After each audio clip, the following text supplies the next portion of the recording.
What's up, guys? Today we're going to go over the real cost it takes to purchase a home, whether this would be your first time or you're just not really sure. We've covered videos in the past.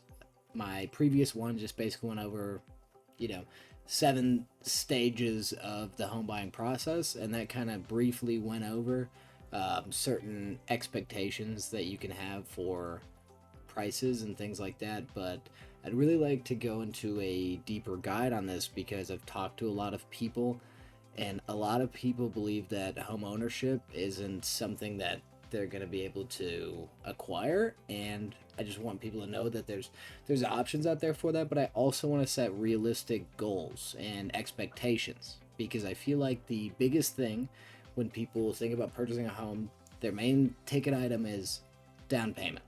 I got to have money for a down payment. Well, there's good news and there's not so good news. Good news is there's some assistance, at least in my state of Idaho. This isn't for every state, but in Idaho, there's down payment assistance that we're going to go over later on in this video.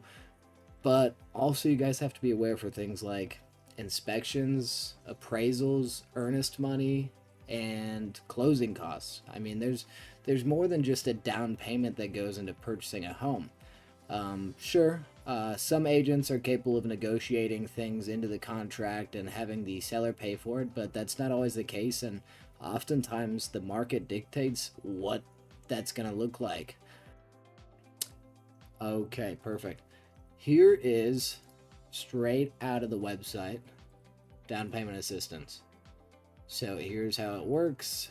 If you want to buy a $400,000 home using an Idaho housing conventional loan, the minimum down payment you would need to provide out of pocket is $12,000. It's 3%.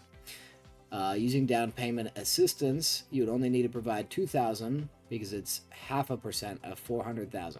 They would provide the additional financing needed. So you can contribute more, but that would be your minimum, and that's how that's the example, I suppose, for the down payment assistance.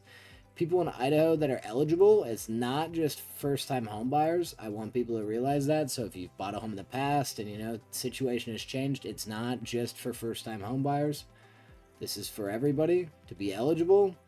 Household income at or below 170,000. Some loan programs require lower income, and take finally home buyer education. That's not a lot of requirements, and it can save you $10,000 in this example. So the reason why I wanted to go straight to the website is because I don't want you guys to think that I'm just setting up some false dreams. There's actionable things you can do online with or without somebody's help, and you can kind of go after this and see if it's something that you could qualify for and take advantage of, which would take care of what most people's biggest thing is, and that's the down payment. But let's talk further into actual costs of buying a home. Let's say best case scenario, the one house that you liked and got all this done for, everything was good, okay?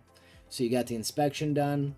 That can range from $300 to $500, sometimes more, sometimes less. There's different inspectors out there, and you can either look or have one recommended by your agent. There's plenty of options to find one in your area, and the prices often vary. So that would be, let's call it say $400. And then you have an appraisal that can range from $400 to $600. We'll go to $500 to be safe. That would be $900.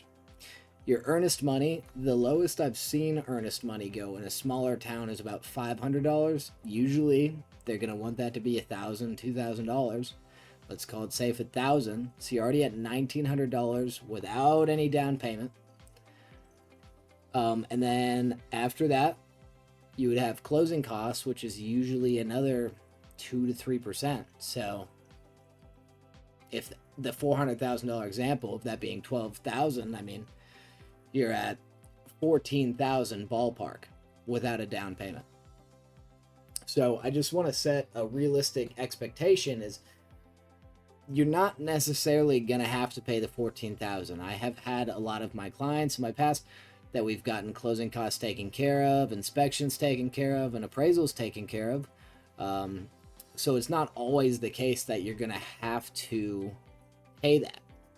But I know a lot of people are saving and just saving towards a down payment. The down payment can be a deal breaker 100%, but there's things to help you, right? There's agents that can help you with those other things as well, but I don't want you to think that it's not attainable, and it's easily attainable, right? It's hard work, and it takes expertise and knowledge to purchase a home, and that is the beauty of working with an agent, is they can help and guide you through this, and they have resources for you to use that can make this process smoother and make more sense. If you guys have any other questions or want me to make any more videos like this one, feel free to leave a comment, and don't forget to like and subscribe.